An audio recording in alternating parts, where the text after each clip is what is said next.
सनातन धर्म ही मानव धर्म है।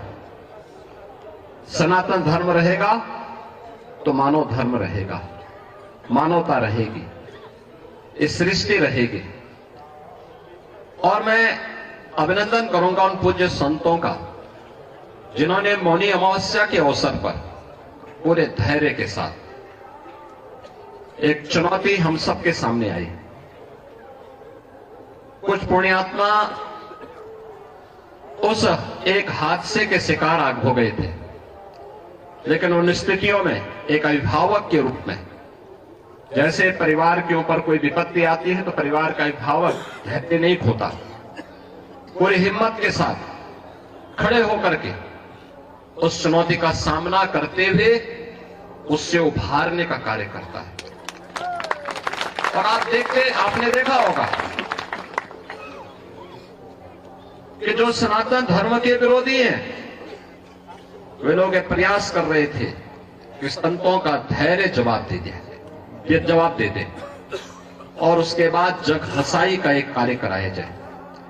लेकिन मैं अभिनंदन करूंगा पूज्य तुलसी पीठाधीश्वर जी का भी, पूज्य जूना पीठाधीश्वर जी का भी, अपने सभी 13 के 13 अखाड़ों का भी, पूज्य फूलडोल दास जी महाराज वृंदावन धाम से हमारे पास आए हैं, अत्यंत वरिष्ठ संत हैं। इन सभी पूज्य संतों का जिन्होंने उन स्थितियों में पूरे महाकुंभ के आयोजन को अपना आयोजन मान करके पूरे धैर्य के साथ परिस्थितियों का सामना करते हुए पुण्यात्माओं के प्रति विनम्र श्रद्धांजलि भी की और मां गंगा के प्रति, महाकुंभ के प्रति अपने दायित्वों का निर्वहन करने के लिए भी अपने उत्तरदायित्वों का पूरी श्रद्धा, पूरी निष्ठा के साथ निर्वहन करते हुए इस आयोजन को सकुशल आगे बढ़ाए। इसी का परिणाम है कि पिछले 19 दिनों के अंदर 32 करोड़ से अधिक श्रद्धालु अब तक प्रयागराज में मां गंगा, यमुना और मां सरस्वती की इस पावन त्रिवेणी में डुबकी लगा करके पुण्य के भागीदार बने हैं। जो यहां से जा रहा है, यहां की परंपरा के बारे में, यहां की गाथा के बारे में, यहां की व्यवस्था के बारे में गुणगान कर रहा है। ये गुणगान व्यक्ति का नहीं है, सनातन धर्म का है जो आ रहा है देश और दुनिया से। लेकिन हम लोगों को ये भी देखना होगा, कुछ लोग लगातार गुमराह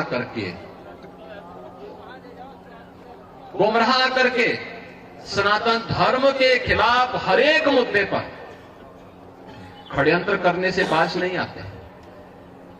और आज से नहीं, बहुत पहले से हम लोग देखते रहे। राम जन्मभूमि से, राम जन्मभूमि मुक्ति आंदोलन के दौरान भी ये सभी पूज्य संत जन उस समय के भी साक्षी हैं।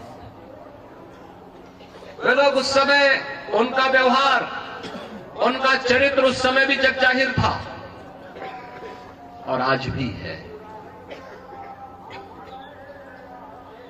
ऐसे लोगों से सावधान होकर के सनातन धर्म के मूल्यों, उन आदर्शों के साथ इन पूज्य संतों के सानिध्य में हमें निरंतर आगे बढ़ना होगा, हमेशा आगे बढ़ना होगा।